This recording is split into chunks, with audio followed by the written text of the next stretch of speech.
Hi yo, today's episode I'm going to be showing you guys exactly how to make your car more fuel efficiency, especially with now that the gas prices are skyrocketing from, especially here in Canada, from $1.60 to $2 a liter. It's crazy how the gas prices are going up. So today's episode I'm going to show you guys exactly how to save on gas. Alright, let's go. So in this episode, I'm going to be using my mom's car. So this is a 2011 Toyota Venza. And I'm going to be also showing you on my car as well, the 2013 Ford Fusion SE. Alright, so keep that in mind. This is a V6 and that's a 1.6 liter EcoBoost. This is just a V6. Alright, so starting up, we're going to start with the tire pressure. Just make sure your tires are obviously to the manufacturer spec. So I can't show you guys or demonstrate right now, but just make sure you have the proper tire pressure. If not, check on your dashboard. You might have a signal, or just check all around your four tires to make sure they are evened out, because you don't want that friction. It's gonna pretty much prevent you from having the best mileage as you can. You can also check in the car. Normally it's around here, around somewhere here.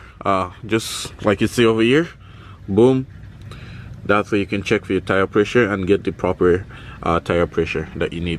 Any car, you should be able to have this here. Moving on under the hood, you want to make sure you do change your air filter, so which is here. Most cars you're gonna see this, obviously you have this here, and you have your air filter. It's very cheap to replace, so make sure this is changed, or you can wash it, but I'll rather you change it. It's gonna give you somewhat of a better gas mileage. And since we're already here, you also want to see if you can change your spark plug and change your spark wire. That's just a bonus tip. You don't have to, but if you can't, get it done, but make sure you change that air filter. All right, next is also making sure you're using the proper oil that your car requires. So for this year, you also want to check over here to get the proper oil. So obviously this is your engine oil, so you want to make sure that you're using the manufacturer engine oil. So for more time, you should be able to see there, or you can check online to make sure to get exactly what the manufacturer recommends you to get, and make sure you change that, you get that proper oil. If not, that's gonna mess up with your car and mess up obviously with the gas mileage. That one, the same topic as the oil, you also want to make sure that you're changing your oil on time. Obviously you have your dipstick over here, but you also want to change your oil on time. So most cars, regular cars, you're going to be using regular oil or semi-synthetic. You want to change your oil every 5 to 7,000 kilometers. Okay, that's the best way to go about it. If you're using full synthetic, it's going to take you from between 10 to 15 kilometers for you to change it. I don't know what the numbers in my don't quote me on that. So for my car, it uses a turbo, but the manufacturer doesn't really recommend you using synthetic. You can use it, it will give you a better gas mileage to use it. You can even use it on this too, it will give you a better gas mileage, but it's not recommended by the manufacturer. You can do the recommendation by the manufacturer, or you can go full synthetic.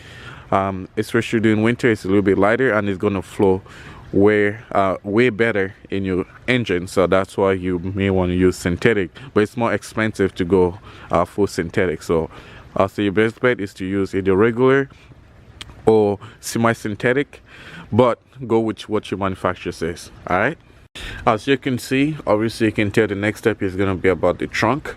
I have both trunks opened up. So the next step is to make sure your trunk is as empty as possible, because obviously you want to have less weight in your car to give you a better gas mileage. If you have a lot of shit in your trunk or in your car, that's definitely gonna give more drag, and that's gonna give you less gas mileage. So I have both trunks open. So as you can see over here, my mom's car, it's pretty empty. Even inside, it's pretty empty. So obviously she's gonna get a better gas mileage just off the bat, because her trunk, it's already a huge car, but the trunk is quite empty, so which is pretty good. All right, now I'm gonna show you on my car what it's like, because I drive this every day. So I have a lot of shit in here, a lot of shit. Some shit that doesn't even supposed to be in here. The in here, like have that tires here, and a whole bunch of stuff is going up in here. So already here, I'm not gonna have a better gas mileage, even though my car is lighter than her car and I have a smaller engine than that car, because it's, like I said, 1.6 and that is a V6, so a 3.6 liter V6, and this year it's a 1.6 liter EcoBoost. So already there, make sure your trunk is empty as possible. For me, yeah, I drive it every day, so I may have to clear this out. All right. Right now I'm under the shelter because it's kind of raining.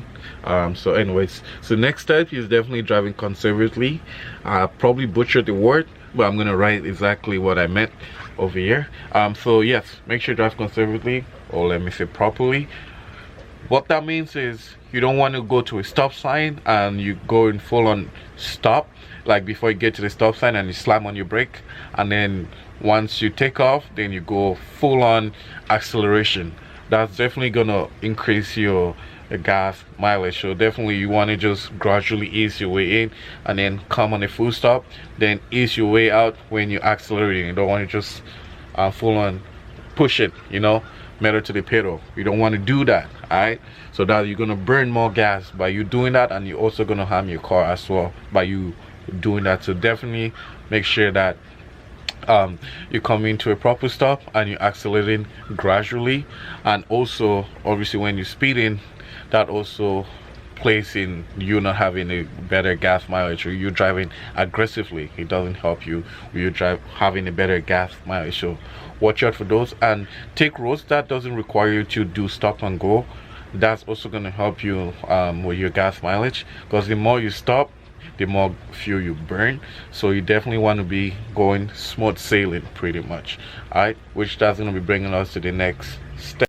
So the last step, not the least, is pretty much driving on cruise control. Cruise control is there for a reason. It's the most efficient way to drive on the highway. So when you're going at 60 miles or 100 kilometers an hour, because that's the highway speed, you just put it on cruise control. That's if you're lower RPM, and that definitely help you with your gas mileage. You're definitely gonna almost achieve or higher than what the manufacturer actually says you're gonna be getting in terms of gas mileage. So make sure you're using your cruise control as much as possible. It's the best effective way to drive on the highway, especially without getting pulled over, and you're just pretty much smooth sailing. So use your cruise control. Is very, very, very helpful for a person that drives every day and driving a lot of kilometers on my car. Definitely you want to use cruise control.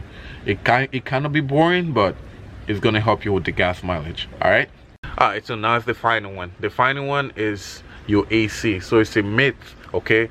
When you say don't use your AC on the highway, you burn more gas, that's cap. Okay, if you roll down your windows and you're driving, you're gonna create drag. What that does, it gives you you're gonna burn more gas. So definitely use your AC, create less drag, and you're definitely doing yourself a favor there by you, instead of you rolling down your windows. So that's a myth. Don't roll down your windows, use your AC. Instead of rolling down your windows, you're gonna save better gas than you rolling down your windows. You feel me? All right, anyways, yo, I hope you guys enjoyed the video. Those were the tips for you to save on your gas, or anyways for you to pretty much to be very conservative on how you drive and to improve your fuel efficiency on your cars, especially with the times like this. So if you guys enjoyed this video, please make sure you guys like, subscribe for more, and definitely let me know down in the comment exactly if this method you guys are already using it, or you have any other methods. Please share it with others. You feel me? I'm gonna catch you guys in the next one. All right, yeah.